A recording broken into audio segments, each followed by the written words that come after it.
Cette émission a été enregistrée au Philharmonic Hall de New York, une salle qui accueille les plus prestigieux concerts du monde. Elle fait partie de la série primée des concerts pour les jeunes donnée par l'Orchestre Philharmonique de New York sous la direction musicale de Leonard Bernstein.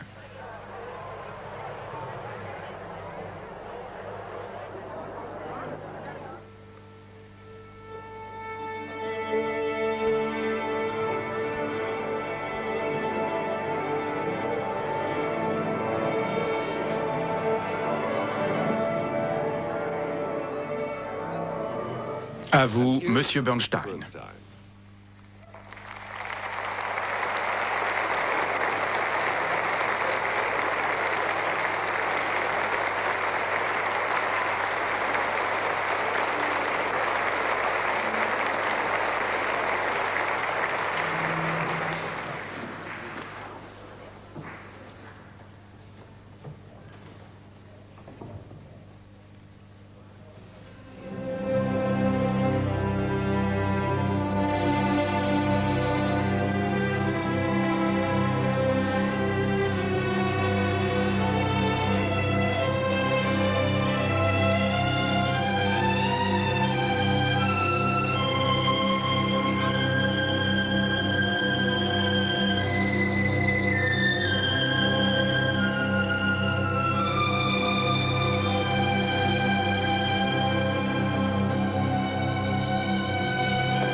That beautiful melody is from the Leningrad Symphony by Dmitri Shostakovich, and that's a typical Shostakovich sound. Broad, noble, proud, songful, rich with feeling. During the coming year, 1966, this extraordinary Russian composer is going to be 60 years old, and we are therefore dedicating this program to him and to his lifelong devotion to his art. May it long continue. Since this is a birthday party, I'd like to take a minute or two before we play you his music to make a sort of after-dinner speech in his honor. I particularly want to do this because in these days of musical experimentation, with new fads chasing each other in and out of the concert halls, a composer like Shostakovich can be easily put down. After all, he's basically a traditional Russian composer, a true son of Tchaikovsky. And no matter how modern he ever gets, he never loses that tradition. So the music is always in some way old-fashioned, or what critics and musical intellectuals like to call old-fashioned. But they're forgetting one most important thing.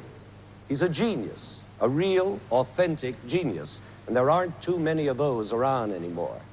So that's why I want to make this personal birthday toast to him. When the New York Philharmonic and I visited Russia back in 1959, I had the pleasure and privilege of meeting Shostakovich, and I had an impression of a very reserved man, speaking very little, a bit nervous, and very shy. I suspect that that's the true nature of the man, but you'd never know it from hearing his music. As a composer, he has a great deal to say, serious or light, whatever it may happen to be, and he says it with enormous confidence, ease, and boldness. I suppose that's one of the most fascinating things about artists, how different they can be as people from the art they create. The most sure-handed painter may be very insecure in his daily life. The greatest writer may have trouble spelling the simplest words, and the most intelligent physicist may be incapable of adding up an ordinary grocery bill. Well, Shostakovich is a bit like that. Out of this shy man, hidden behind his eyeglasses, has come some of the most powerful, brash, unshy music ever written. His famous Seventh Symphony, known as the Leningrad Symphony, which was written in Leningrad in 1941, while the city was more often than not in flames from the Nazi bombings, that Seventh Symphony lasts 75 minutes, requires an extra brass band, and makes the walls fall down. Nothing shy about that. His latest symphony, which is number 13, lasts an hour, and includes a chorus which sings Yevtushenko's famous poem against anti-Semitism. So you see, Shostakovich has a lot to say musically, and very often what he says is noble, original, and deeply moving. But this is a birthday party, and birthday parties should be gay and amusing, not necessarily noble and moving. Besides, you should know that Shostakovich is also world famous for his marvelous sense of humor. He's written some of the most downright funny music there is to be heard. And therefore, I think it's especially proper for us to celebrate his birthday in an atmosphere of fun. So in just a moment, instead of a long, serious work, we're going to play you one of his gayest and most amusing works, his 9th Symphony. Although this symphony has 5 movements, it's a very short work, so we can play you all of it. And I think you're going to enjoy it a lot. This 9th Symphony by Shostakovich is rather like a witty comedy in the theater, where you're treated to one joke after another. Puns, wisecracks, punchlines, surprises, twisteroos, but somehow all adding up to a work of art. Now, almost every symphony has some kind of joke in it. Even the most serious symphony by Beethoven or Mahler has at least one movement, usually called the scherzo, which is humorous, maybe not out and out comical, but satirical or bitter or mocking or something. But this whole symphony by Shostakovich is all humorous, every minute and every movement. It's all one big series of jokes. The first and foremost joke is the very fact that it is his 9th symphony. You may well ask, what's so funny about that? Well, I'll tell you. That number 9 is a magic number with composers. Ever since Beethoven, it's come to mean the crowning final output of a symphonic composer. Beethoven's 9th, as you must know, is the huge symphonic monument of his whole lifetime, his last symphony. And since then, it's become almost a tradition for a composer to crown his life with his 9th symphony, if he can make it, of course. Mahler and Bruckner did make it. They both wrote gigantic 9th symphonies of farewell. Brahms and Schumann never got beyond number 4. Mendelssohn did reach 5, and Tchaikovsky reached 6.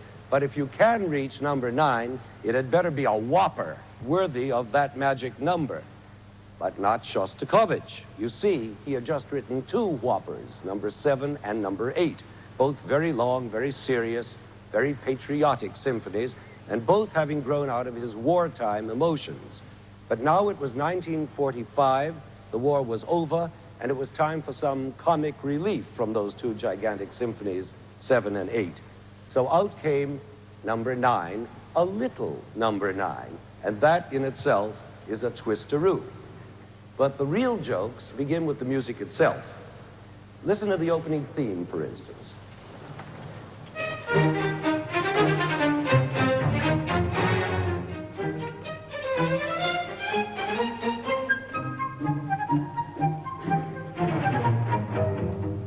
Now that doesn't sound like modern music, does it? It's more like Haydn from 2 centuries ago.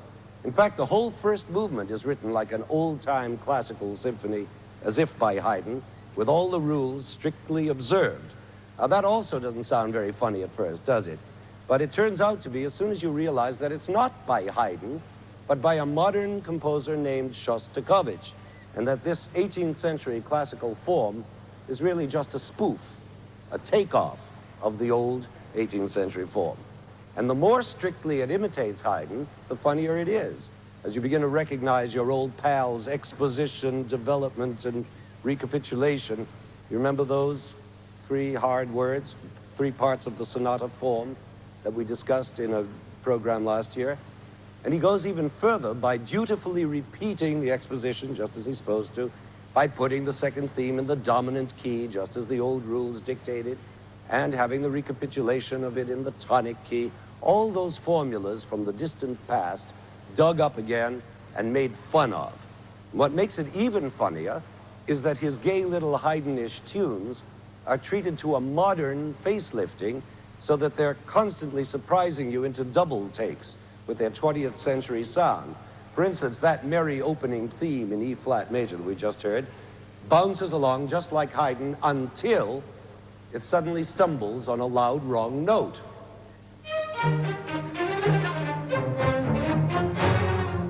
Now that wrong note, ba-dum, wouldn't sound so wrong if it didn't have such a strong accent on it, to say nothing of a trill, which makes the accent even stronger. In other words, Shostakovich is calling your special attention to this wrong note, like a clown who slips on a banana peel and laughs at himself before you do. But it's not only those mischievous wrong note tunes of Shostakovich that make his humor. It's also his way of adding or skipping a beat here and there where you least expect it, as in this little theme which follows the one we just heard.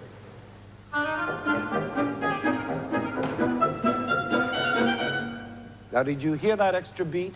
It's especially easy to hear in this tune, which goes in what is called a sequence. That is, the same phrase is repeated at a higher pitch. So once you hear the first phrase, then you expect the second one to be identical, only higher, like this. But that's not what you get. Almost, but not quite. What you do get is a second phrase that repeats the first at a higher pitch, all right, but with one extra beat added, just enough to knock you off balance, like that tipsy clown.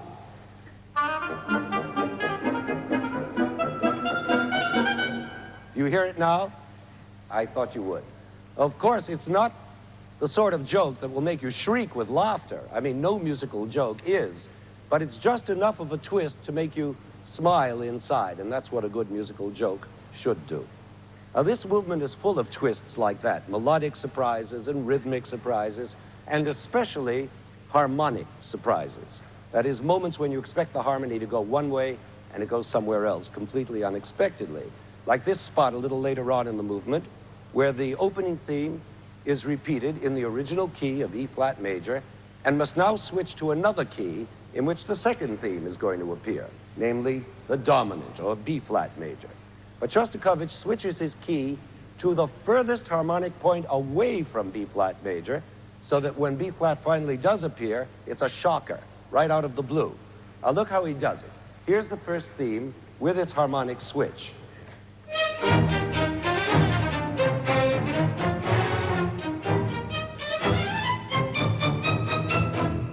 Now that's a mile away from where we're headed, B-flat. But without so much as a blink of the eye, Shostakovich wrenches us into the required key of B-flat like this. You see, there was no preparation at all for this new key. Or rather, there was a misleading preparation, as if for some totally foreign key, and then bang, B-flat major. Now listen to the whole section and see how the harmony jerks you from key to key.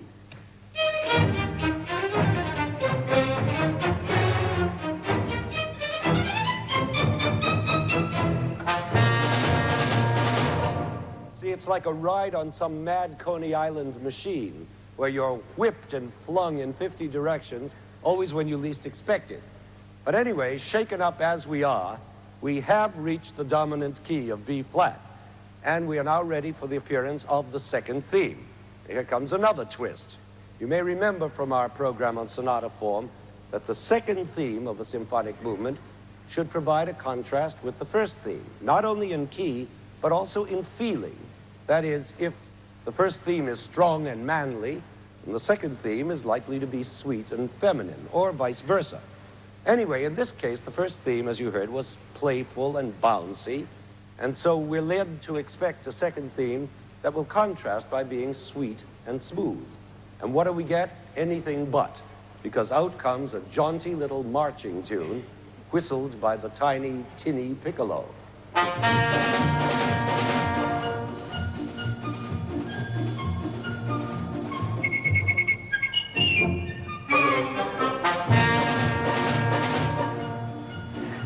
And so on. So we've had another surprise. You see, most musical jokes are surprises, just as most other jokes are. You expect one thing and you get another, and somehow that tickles your funny bone. Nobody knows why. And this surprising, silly second theme sounds even sillier when it comes back in the recapitulation, because this time it's played not even by the piccolo, but by one single solo violin who's forcing out that squeaky little tune over the accompaniment of a whole brass section.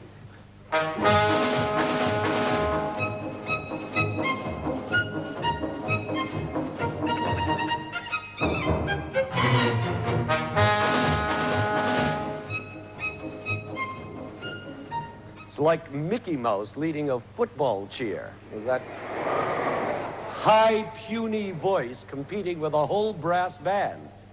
And speaking of the brass band, my favorite joke of the whole movement is made by that hefty trombone back there who introduces this tune each time it comes with those pompous two notes.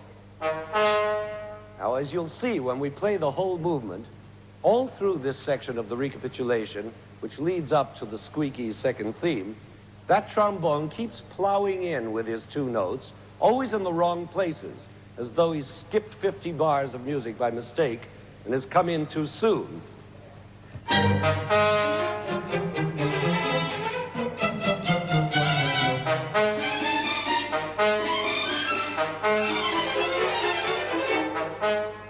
Poor man, he's absolutely lost. But he doesn't give up. He keeps trying, like Pluto in those same cartoons.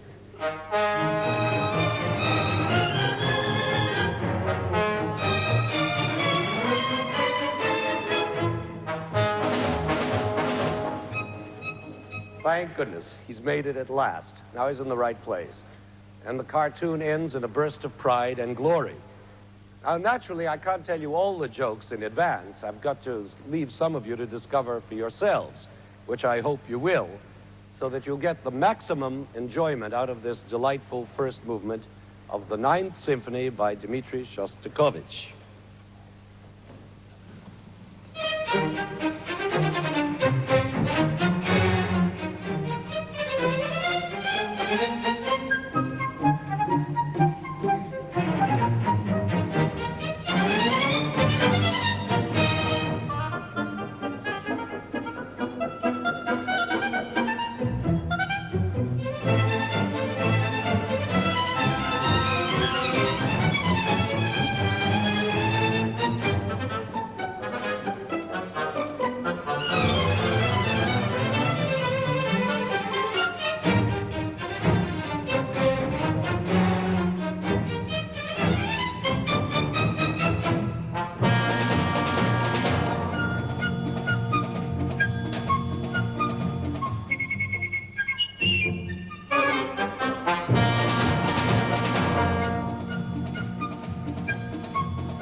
The second movement of this Ninth Symphony by Shostakovich doesn't seem to be a joke at all at first. It's a quiet, sweet little waltz, actually rather sad.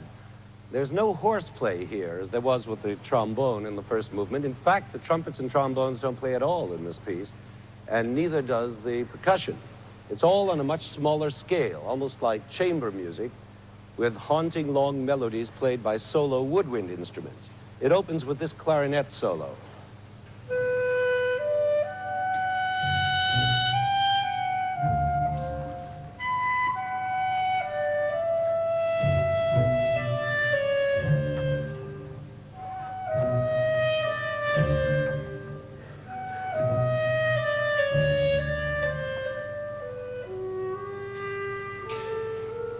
And so it goes on, wending its melancholy way. And later, that same long line is repeated by the solo flute, and at the very end, by our old friend the piccolo, who, as you'll see, has changed from his perky personality of the first movement into this gently wistful one. And in between these different woodwind solos, the strings play strange yearning waves of melody.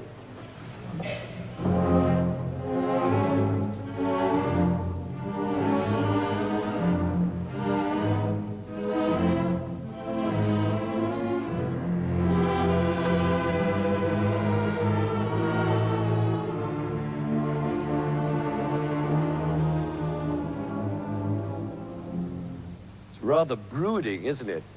Very Russian. Certainly none of that material sounds particularly humorous or jokey. Well, then where does the humor come in? Didn't I say that this whole symphony was a comedy? All right, let me explain. The humor of this movement is that it just doesn't belong in a symphony at all, especially a Ninth Symphony, with its reduced chamber-size orchestra and its sad little waltz themes. It's more like what used to be called salon music. That is, music not so much for the concert hall as for hotel lobbies and old-fashioned restaurants and maybe a private, elegant tea party. It's a piece that might have been called, in times gone by, valse mélancolique, or something like that, which just doesn't mean a melancholy waltz, but suggests a whole era of grand, faded elegance. And the fact that Shostakovich puts this, of all things, into his Ninth Symphony shows a very subtle brand of humor. Nothing to make you fall on the floor with laughter, but to fill you with a light, sweet, unexpected pleasure.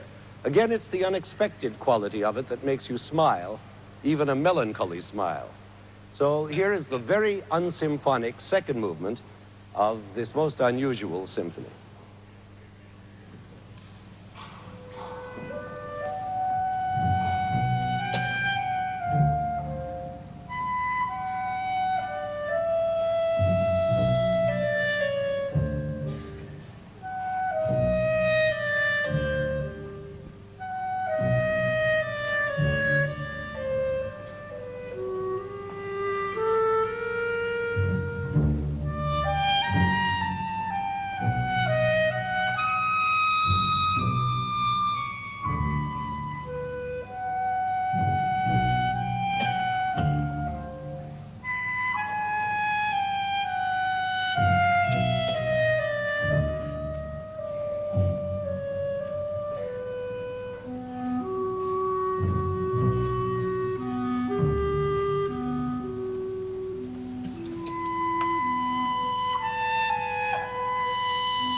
Pretty, charming, sweet music, and anything but symphonic, I think you'll agree.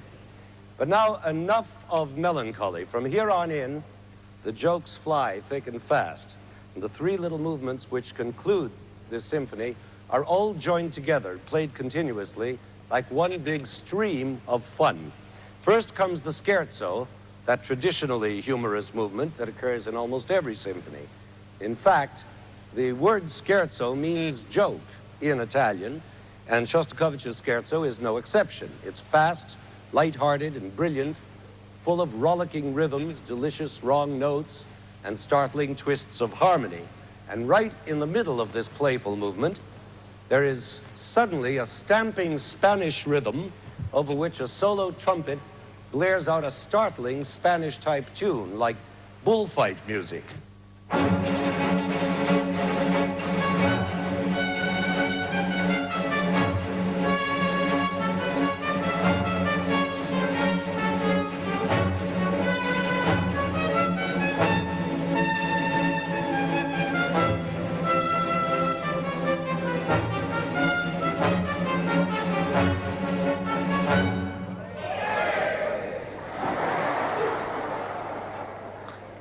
Now, what in the world is a Spanish bullfighter doing in this symphony? Well, as I said, it's full of surprises. Anything can happen. It's as though suddenly at a party somebody grabbed the Spanish shawl off the piano and wrapped himself in it and gave out with a wild gypsy dance. It's insane. But the best joke of the scherzo is still to come, which is that it simply dies. Imagine this rollicking piece suddenly winds down like an old phonograph and comes to an embarrassed stop on the most unlikely note, as if it didn't know quite what to do or where to go. And where it does go is the most unexpected place of all, straight into the fourth movement, which is a total surprise. It's only 2 pages long.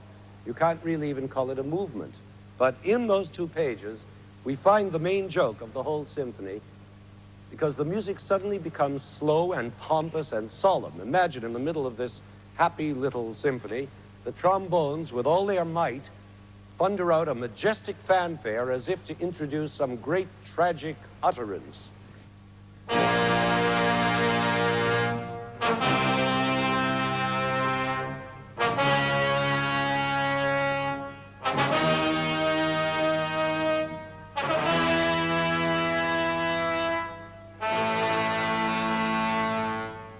Good heavens, what a change. Is this joke symphony really going to pieces? What are we doing with great utterances? It's gone insane. Well, let's see what this tragic statement turns out to be. It turns out to be a bassoon solo in a free reciting style, very mournful and very tragic.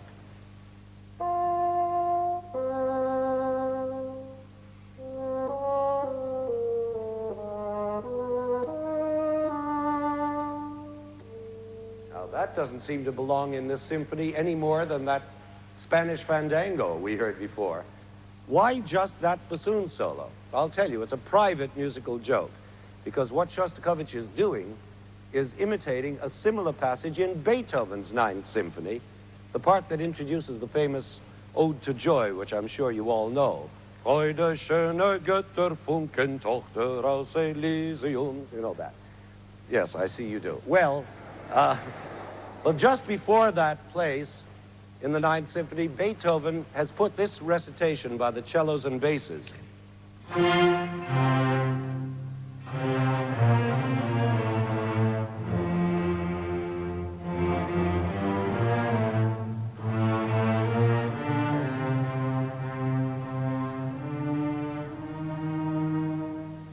And now here, Shostakovich in his Ninth Symphony has his mournful bassoon doing much the same thing, even in the same key.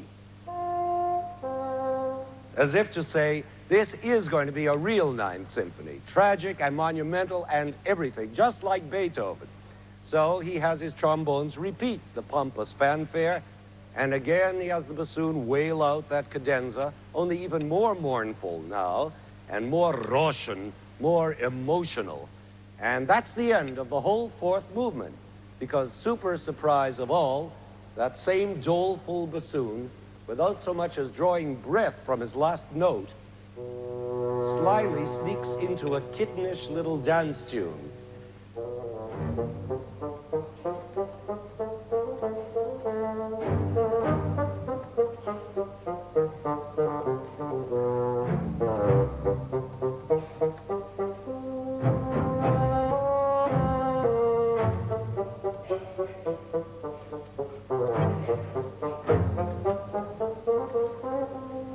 And the tune gradually gathers momentum as little by little the whole orchestra picks it up until soon we're galloping away into the fifth and final movement, which is a brilliant, breathless rondo. It turns out, after all, that pompous little fourth movement was just a decoy to lure us into expecting a real Ninth Symphony, a great Beethovenish one, and then only to find that it's still that same darling little Shostakovich Ninth that we started with.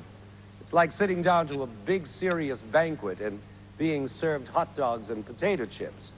Some people might not think that very funny either, but I'm sorry for them because they won't get the jokes in this symphony. See, you have to have as much of a sense of humor to appreciate this music as Shostakovich had to have in order to write it. And I very much hope that you do, so that you can now enjoy these concluding three movements, that Spanish-type scherzo, and then the pompous trombone and bassoon bit, and the exciting final joyride. Happy listening, and happy birthday, Dmitri Shostakovich.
C'était une émission de la série des concerts pour les jeunes. L'Orchestre philharmonique de New York, sous la direction de Leonard Bernstein, a présenté un hommage à Dimitri Shostakovich. Vous avez vu la 9e symphonie dans son intégralité.